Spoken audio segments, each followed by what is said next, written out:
és un plaer tenir avui aquí el Raül. I actualment és president de l'entitat pública empresarial, com us deia, Renfe, operadora. Com ho estem fent? El primer, inversió. Tenim un objectiu molt clar, vocació de servei públic. I volem continuar millorant en l'àmbit de servei públic. Això aquí a Catalunya es tradueix a Rodalies, especialment, on tenim des dels serveis propers urbans fins a la mitja distància, ens situa en un moment molt especial que significarà que a partir de 2026 tindrem una de les flotes més modernes d'Europa. El que ha d'haver són paràmetres de mercat, paràmetres d'igualtat de tracte,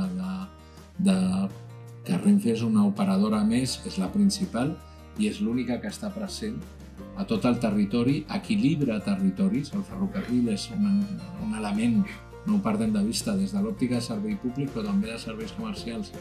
Aquí veiem que això continua i que s'està movent contínuament de 2020-2025 i el mateix a mig termini també hi ha plans fins 2030 de continuar invertint en millorar la infraestructura, en millorar estacions, en optimitzar la capacitat de la xarxa i, per tant, no parem en cap moment de fer-ho a la vegada que es manté el servei.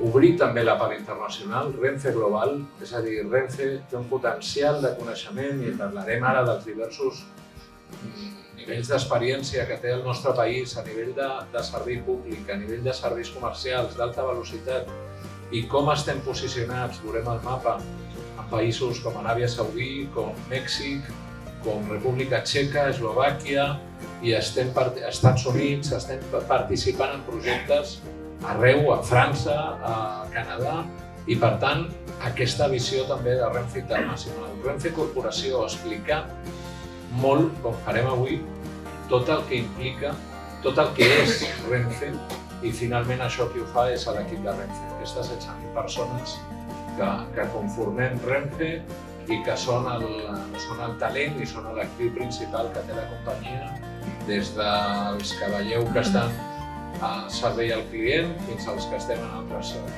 funcions.